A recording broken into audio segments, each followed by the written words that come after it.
Voilà, salut à toutes et à tous, merci de nous retrouver dans notre vidéo. J'espère que vous êtes très nombreux en train de nous suivre bien sûr sur YouTube. Sachez très bien que nous sommes là justement pour vous faire des analyses en ce qui concerne également nos différentes rencontres que nous jouons avec l'équipe nationale congolaise et pourquoi pas revenir sur les sujets d'actualité. Déjà, c'est pour ce mardi que la RDC va donc jouer un match très important contre la formation de Soudan.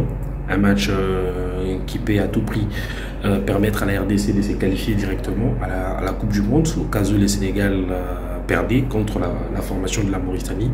Et si et seulement si on y arrive également à s'imposer avec beaucoup plus de buts pour bénéficier d'une qualification pour le barrage. Les barrages, vous le savez très bien, les chemins le plus long pour la qualif à la Coupe du Monde. Et puis il n'y aura que 2 nations qui vont donc obtenir une qualification à la Coupe du Monde 2026. Donc la RDC a donc intérêt à faire un bon résultat. Mais lors de la conférence de presse d'avant-match, les sélectionneurs, managers de l'équipe nationale congolaise, Sébastien Desabre a évoqué beaucoup de questions en ce qui concerne l'équipe qu'il a pour cette rencontre. Il a commencé par parler également de l'absence de Cédric Bakambu, qui sera justement pallié par les avant-centres congolais qui seront justement là pour faire la différence dans cette rencontre. Il a parlé de Jackson Mouleka qui a fait son retour au sein de la tanière. Il y a également Samuel Essendé, lui qui depuis il a été titularisé près de 6 matchs qu'il n'a pas pu encore jouer avec l'équipe nationale congolaise en raison de sa manière de jouer, l'inexpérience, la question de marquer les buts. C'était vraiment un peu difficile pour lui jusqu'à présent parce que il n'a pas su encore trouver les filets et on espère bien peut-être que demain ou ce mardi, pardon, il sera réaliste avec les actions qu'il va justement bénéficier. Et puis il y a également les cas de Jackson Mouleka qui revient dans la tanière, lui qui a remplacé Afimiko, qui justement était blessé dans le dernier instant pour venir également au sein de la sélection nationale congolaise.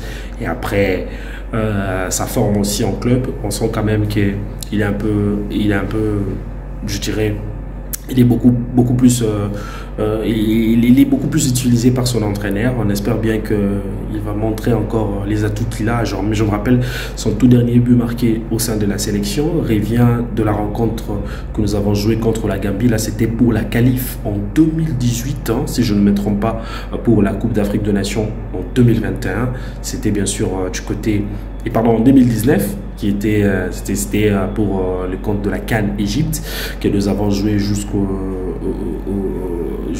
jusqu'en quart des finales où on a été justement éliminé par la formation de Madagascar.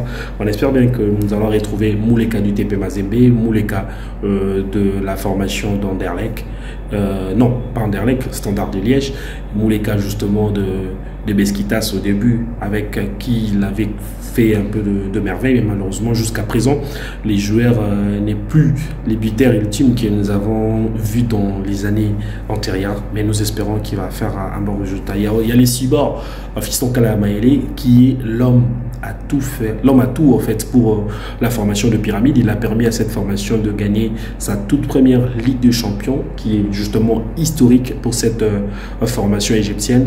Donc c'est lui qui est actuellement l'homme à tout faire pour cette formation et il sera là justement pour voir dans la mesure du possible comment faire un bon résultat. Mais il y a aussi les cas de son match qu'il a joué. Je rappelle qu'il a été passeur décisif à Cédric Bakambu, à qui il était justement en froid, s'il faudrait dire comme ça, avec la Coupe d'Afrique des Nations, où il y avait Cédric Bakambu qui ne marquait pas justement, mais après il s'est ouvert, il a marqué 4 buts pour le compte de ses éliminatoires de la Coupe du Monde et on reste vraiment pas trop inquiet, mais nous sommes hyper motivés pour voir ces joueurs internationaux congolais de faire un bon résultat.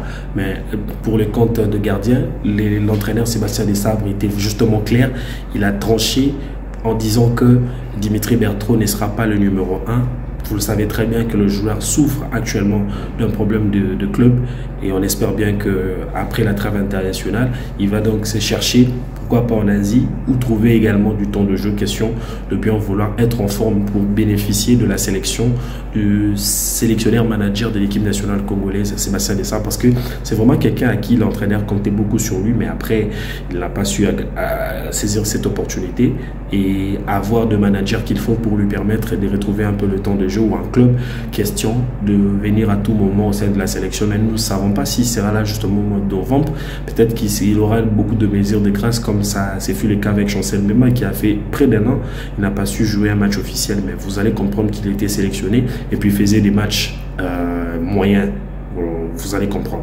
Donc nous espérons qu'il va se trouver un club dans les 1 mois qui restent pour bien sûr retrouver la sélection nationale congolaise avec une forme importante pour l'équipe nationale de la République démocratique du Congo. C'est le cas avec Simon Banza, lui qui n'est pas sélectionné. Le temps pour lui de s'adapter aux Émirats arabes unis avec la formation des Al Jazeera. Vous allez comprendre que c'est un joueur qui sait bien faire les choses, qui jusque-là n'arrive pas aussi à scorer, mais nous espérons que les choses vont très bien se passer. Nous allons vous laisser suivre cette conférence de presse et puis on revient justement à la fin pour boucler notre vidéo. Et au niveau des attaquants, alors je dirais que ce match pour moi était un peu particulier. Vous étiez pas au Togo.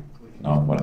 Le terrain était très compliqué, c'était à 13h, on avait mis quelque chose en place pour pouvoir être d'abord assez solide et profiter de la densité à l'intérieur du jeu, puisqu'on avait aligné un numéro 10 et deux attaquants qui ont bien travaillé, mais il a fallu les régénérer très rapidement parce que c'était assez puissant comme match.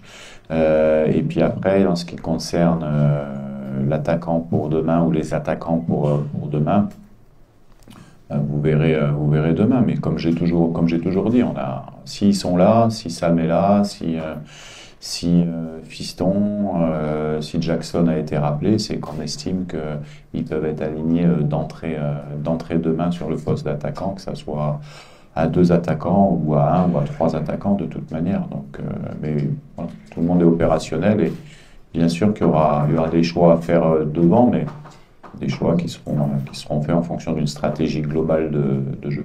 Merci.